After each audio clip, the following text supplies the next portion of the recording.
With 3 words caught on a live stream, a NASCAR driver's season, and maybe his career, just got put on hold. NASCAR made it official. The suspension is real. The rule violation is cited by name. And the driver at the center of this isn't some veteran who's been around long enough to know better. He's 22 years old, racing in the Truck Series, and now his name is attached to one of the ugliest off-track stories the sport has seen in years. But here's what makes this more than just another controversy. It's what NASCAR did that they didn't do the last time something like this happened. And that difference tells you everything about where this sport is right now and where it's trying to go. Let me walk you through exactly what happened, why NASCAR stepped in this time, and what it means for Daniel Dye, for colleague racing, and for every driver who thinks a live stream is a private conversation. Daniel Dye, 22 years old, driving the 10 Mopar Ram 1500 for Cowlig Racing in the NASCAR Craftsman Truck Series, was on a Whatnot live stream, one of those online trading card opening events, when the conversation turned toward IndyCar driver David Malukas. What happened next got clipped, shared, and spread across every platform within hours. According to multiple verified reports from NBC News, the Associated Press, and WBTV, Dye mocked Malukas using a homophobic voice imitation and made inferences about Malukas' sexuality. This, after another person on the stream referenced that Malukas plays for the other team. Dye leaned into it, on camera, live, with an audience watching. By Tuesday evening, March 18th, NASCAR made it official. Daniel Dye is indefinitely suspended. Cowlig Racing posted their own suspension announcement on X the same night. This isn't a slap on the wrist. This is a full stop. No racing, no team activities, no timeline for return, until Dye completes mandatory sensitivity training as required by NASCAR's ruling.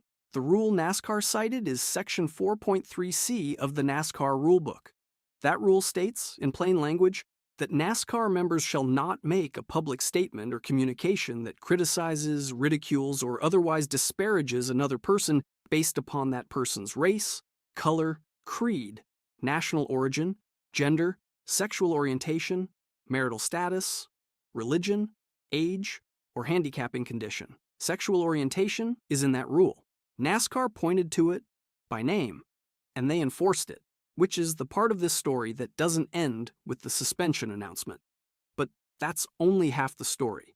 To understand why this moment is hitting the way it is, you have to understand the context surrounding Daniel Dye before this live stream ever happened.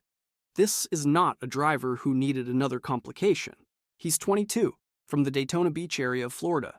He has 97 total career starts across NASCAR series, 0 wins. After running full-time in the Truck Series in 2023 and 2024, he was in the NASCAR Xfinity Series full-time in 2025 before returning to the Truck Series in 2026 with Cowlig Racing. 3 races into his 2026 truck campaign, his best finish was a 13th at Atlanta. He sits 13th in Truck Series points. This is a driver still searching for his first win, still trying to establish himself as a serious long-term presence in the sport, still building the kind of reputation that attracts sponsor money and team investment. And this is also, and this part matters, not the first time Daniel Dye has faced serious off-track trouble.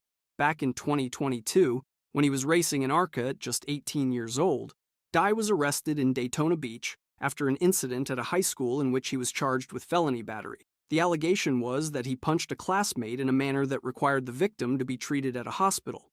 The felony charge was later reduced to a misdemeanor, and ARCA, which is owned by NASCAR, suspended him indefinitely at the time. He was reinstated once the charge was reduced.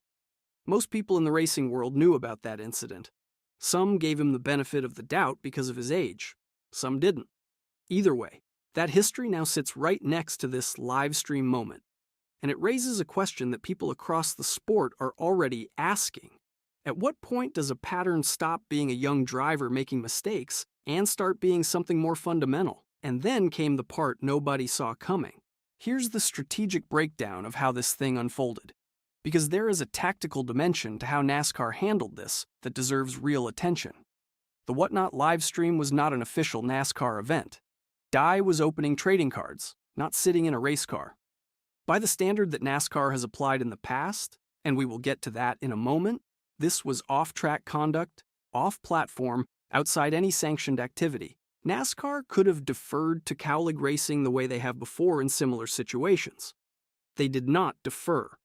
They stepped in directly, cited a specific rule by number, issued the suspension themselves, and attached a concrete condition, sensitivity training, to the reinstatement path.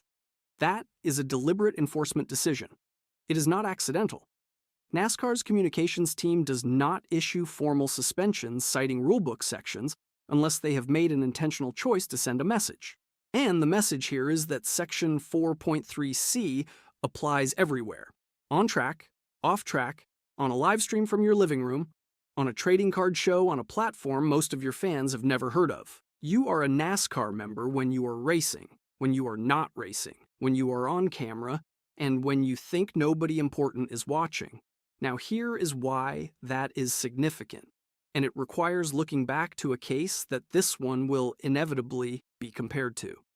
In June 2025, Carson Hocevar, driving the '77 Chevrolet for Spire Motorsports in the Cup Series, was on a Twitch live stream during an iRacing session when he referred to Mexico City as a profane term.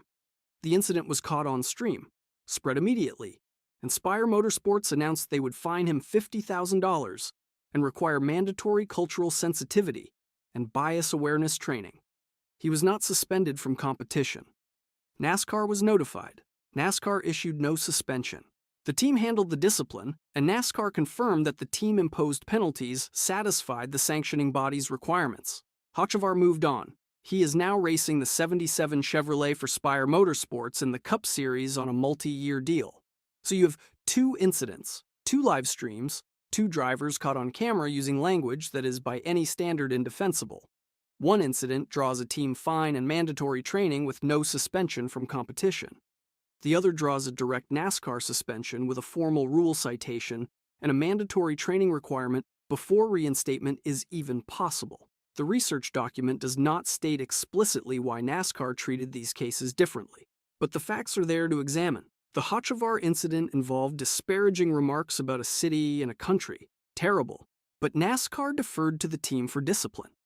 The Dye incident involved targeted mockery of another driver based on perceived sexual orientation, and NASCAR cited the exact clause of the rulebook that covers sexual orientation by name. Whether that reflects an evolution in NASCAR's enforcement philosophy, a deliberate decision to be more aggressive about protecting LGBTQ individuals specifically after years of criticism, or simply the difference between a team acting decisively versus a team waiting, the outcome is the same. NASCAR is on record here. They own this suspension, and that accountability cuts in both directions. But the real fallout didn't happen on the track.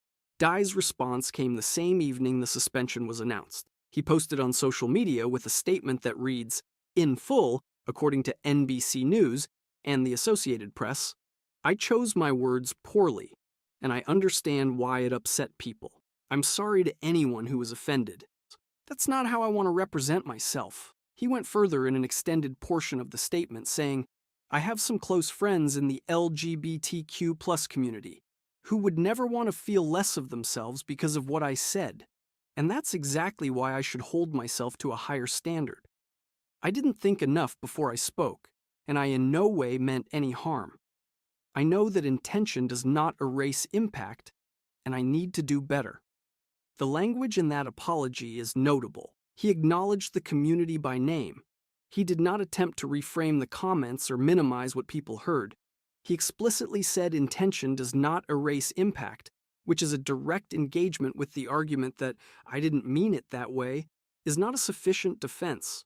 Whether you find that apology adequate, insufficient, or strategically worded, it exists, it's public, and it is the floor from which any path back to racing has to be built.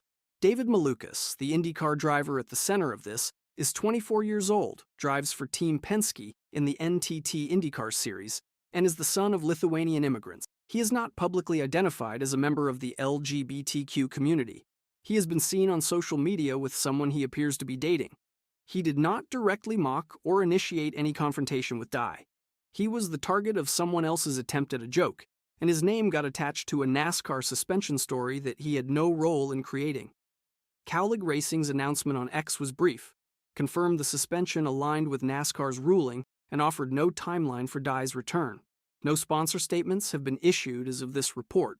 Mopar, the primary backer of the 10 truck, has not publicly addressed the situation, and that quiet is itself something to watch.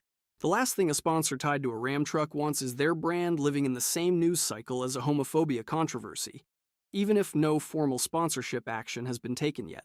And when you look at the standings now, you will see why this changes everything for Dye specifically. 3 races into the 2026 Truck Series season, Dye sits 13th in points with a best finish of 13th.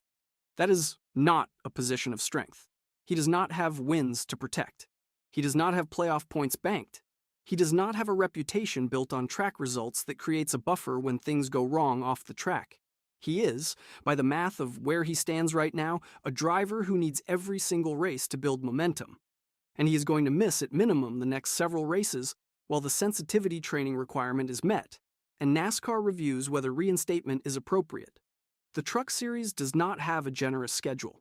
Every missed race is a missed opportunity to score points, finish in front of sponsors, and demonstrate to the sport's ownership community that you belong in a race car. 97 career starts, 0 wins, 2 off-track suspensions in 4 years, and now an indefinite hold with no return date.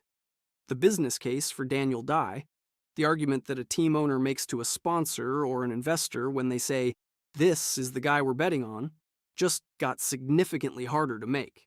Compare that to the Kyle Larson precedent from 2020, which is the one everyone in NASCAR circles immediately reaches for in these situations. Larson used a racial slur on an iRacing stream during the COVID-19 pandemic, was indefinitely suspended, completed sensitivity training, and came back to win a Cup Series championship with Hendrick Motorsports. That redemption arc is real. It happened. It is the reason that when a young driver does something like this, the sport does not automatically write them off, because the sport has seen what accountability, growth, and sustained performance can look like on the other side of a bad moment. But the Larson comparison cuts both ways. Larson came back because he had undeniable talent that the sport's most powerful team was willing to invest in. Kyle Larson in a Hendrick Motorsports Chevrolet is a bet that basically every serious NASCAR observer would take. Daniel Dye in a Cowlig Racing Truck Series entry, 0 wins across 97 starts, is a different calculation entirely. The path back exists, but it is not guaranteed, and it is not free. And that sets up what could be the most important stretch of races this season, at least for everyone watching how NASCAR enforces conduct standards going forward. The immediate question is timeline. When does Dye complete the required sensitivity training? How does NASCAR evaluate completion? Is it a course, a series of sessions, a third-party certification? The rulebook cites the requirement, but the research available here does not specify the exact mechanism NASCAR uses to confirm training is done and reinstatement is appropriate. That process will determine whether Dye is out for 2 races, 6 races, or longer. For a driver 13th in points with no wins, every week that answer stays unknown is a week where a replacement driver could be putting up finishes in that truck. Cowlig Racing is a competitive organization. They ran Xfinity Series cars with strong results for years before building out their truck program. They are not a team that leaves a seat empty for long without making a decision about what is best for their operation and their sponsors. Watch also for any public response from David Malukas or Team Penske. Malukas has been quiet as of the time of this report. That could change, and if he speaks directly about what Dye said, that adds another layer to this story that neither NASCAR nor Cowlig Racing controls. And watch for how other drivers respond publicly. The NASCAR garage rarely comments on conduct controversies involving peers. There is an unwritten code about staying out of each other's off-track business. But that code gets tested when the incident involves a protected characteristic and a formal rule citation from NASCAR itself. If a prominent voice in the sport speaks up about this, or notably refuses to, that becomes part of the story too. Daniel Dye has raced 97 times without a win. He has now been suspended twice before he is old enough to have rented a car without a surcharge. The suspension is official, the training is mandatory, the seat is sitting empty, and the next move belongs entirely to him.